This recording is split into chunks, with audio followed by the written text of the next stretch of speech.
A city council meeting in a town of 400 people had to be postponed because of death threats. And when it finally happened, police were called to the room. One vote decided it. Meanwhile, new national polling shows 3/4 of Americans now say they would fight a data center built anywhere near them. We start in Salix, Iowa, a town of roughly 400 people that just decided the fate of 900 acres. The city council voted 3-2 against a 12-month moratorium on data centers, clearing the way for Mid-American Energy and Google to keep exploring a project on farmland the city annexed back in April. That single vote came from council member Denise Burkhart, who had supported a pause a month earlier and changed her position once Google was publicly identified as the customer. She argued that shutting off communication for a year would stop the city from asking the questions it needs answered. The August meeting had already been postponed after death threats aimed at local officials appeared on social media. And when this one ended, Mayor Kevin Nelson called out for officers as the room erupted. Woodbury County is separately challenging the annexation in court. What happened in Salix is not an isolated flare-up, and new national numbers show exactly how far this has moved. A Heatmap Pro poll of 2,045 registered voters, conducted by Embold Research between August 8 and 13, found that 75% of Americans would oppose a new data center built near where they live. More than 6 in 10 say they would oppose it strongly. Only 21% would support one. What makes that number remarkable is the speed of the collapse. Asked the same question 1 year ago, 43% supported a nearby data center and 42% opposed. Opposition climbed to 51% in February, hit 70% in May, and now sits at 75%. The margin of error is 2.3 points, and the survey covered all 50 states and the District of Columbia. That collapse in public opinion is now showing up as concrete on the ground that never gets poured. Reporting published in the last 24 hours describes a backlash that has brought thousands of projects to a halt across the country.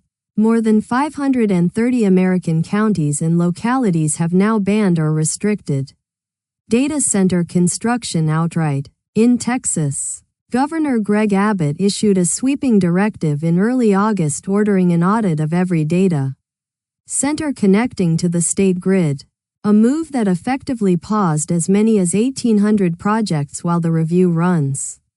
His guidelines require that facilities not take water needed by local communities or power needed by the Texas grid. New York enacted a first-in-the-nation statewide moratorium on new hyperscale data centers, and Pennsylvania layered on new permitting restrictions.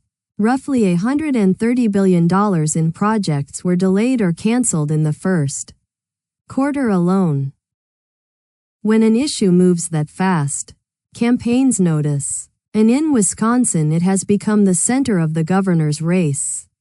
Republican candidate Tom Tiffany moved within days of the Democratic primary to define his opponent, Milwaukee County Executive David Crowley, with a new ad branding him "Data Center David Crowley."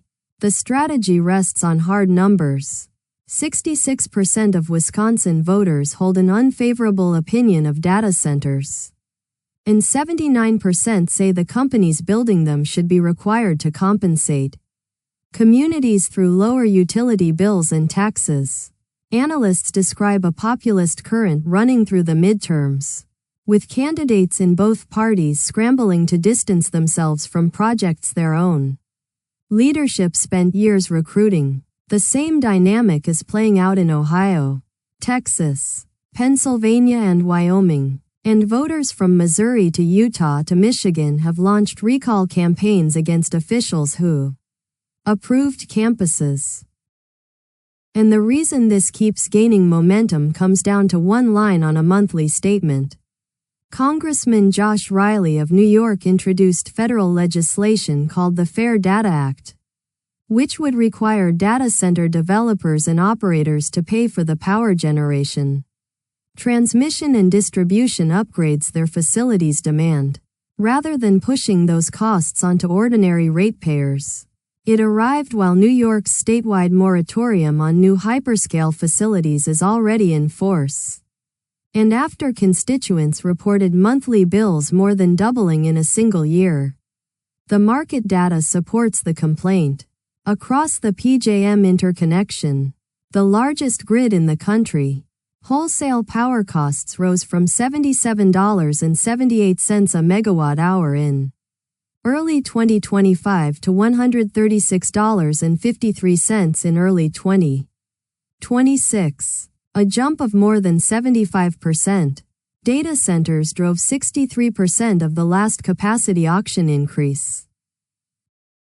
The pressure on the grid is only half the story, and water tells the other half. In Port Washington, Wisconsin, the Board of Public Works delayed action on a request from Vantage Data Centers to use 3 existing wells on its property during construction of its $15 billion campus. After residents packed the room and demanded the request be denied, the meeting turned contentious enough that Chairman Mike Gasper, a city alderman, banged the gavel, called for silence, and at one point threatened to have members of the public removed. Residents arrived with prepared questions about aquifer drawdown and groundwater contamination, and pointed out that Vantage had previously said it would use city water for the campus. Before the delay, the Wisconsin Department of Natural Resources had already approved 4 wells at the lighthouse campus but capped 3 of them at 20 gallons per minute, well below the 60 Vantage requested. Yet despite all of that resistance, construction is pressing forward, and in rural Utah it is happening at a scale the country has not seen. Jewel Capital Partners held a groundbreaking ceremony for an energy and data center campus spanning 4,000 acres in Millard County, a project the county commission approved at an August meeting. Company representatives say they hope to begin initial energy production by the end of this year, with the site designed as an integrated generation and artificial intelligence compute campus, rather than a conventional co-location build. The project sits inside Governor Spencer Cox's Operation Gigawatt initiative, which aims to double Utah's power production over the next decade. Millard County is a sparsely populated stretch of central Utah, and local officials have framed the campus as a rare source of high-paying jobs. The same state, meanwhile, is still sorting out how a different data center approval went so badly wrong. And the money behind all of this construction keeps moving faster than the politics can catch it. NVIDIA has taken a minority stake in Cloverleaf Infrastructure, a 2-year-old Houston company that acquires land, secures utility power agreements, and hands developers shovel-ready sites. Terms were not disclosed, though reporting puts the investment in the several $100 million range. Cloverleaf has already sold projects totaling more than 7 gigawatts of power, and the deal gives it access to NVIDIA's DSX platform for optimizing site power and cooling decisions together.